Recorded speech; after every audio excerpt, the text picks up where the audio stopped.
All right, 60s and 70s. We're dealing Sounds with good. that. Yes.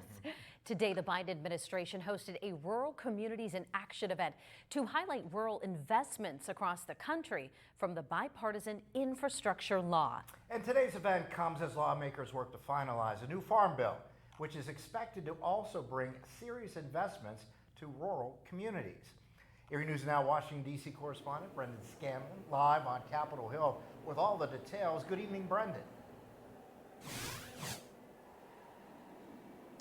Hey there, Mike and Eva. Good evening. Yeah, earlier today during that White House panel, local leaders and rural advocates from across the country learned more about how federal dollars, including billions from the bipartisan infrastructure law, are being used to rebuild and revitalize rural communities across the nation.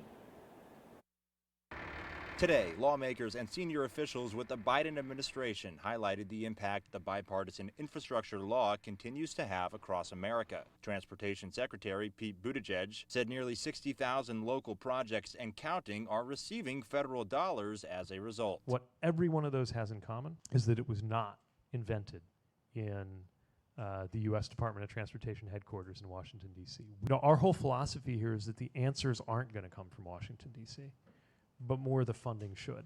And now it is. And that's what the infrastructure decade is all about. And it is by design set up to be as empowering as possible for local communities, solving the problems that you hear about from the people you serve. The administration says the infrastructure dollars are currently working to provide safer roads, cleaner water, better internet, as well as affordable and accessible child care and health care in rural communities. In our bill, we invest in rural health care, including elder care facilities, behavioral health centers, and schools. Senator Debbie Stabenow is looking to build off current progress with the upcoming Farm Bill. Making meaningful investments that frankly focus our tax dollars on American farmers that have dirt under their fingernails, not Wall Street bankers and foreign investors. Stabenow is leading the way on a new Farm Bill in the Senate as chair of the Committee on Agriculture, Nutrition, and Forestry. She says the agriculture industry is the backbone to rural America. Keep farmers farming,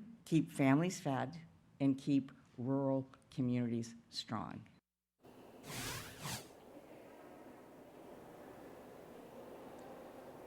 Mike and Eva, a draft of that upcoming Farm Bill was recently released. Now, there's still a few things that have to happen first. The bill has to go through committee markups and committee hearings before it's voted on. Lawmakers are hoping that this will be finalized by the end of this summer. Reporting live on Capitol Hill, Brendan Scanlon, Erie News Now.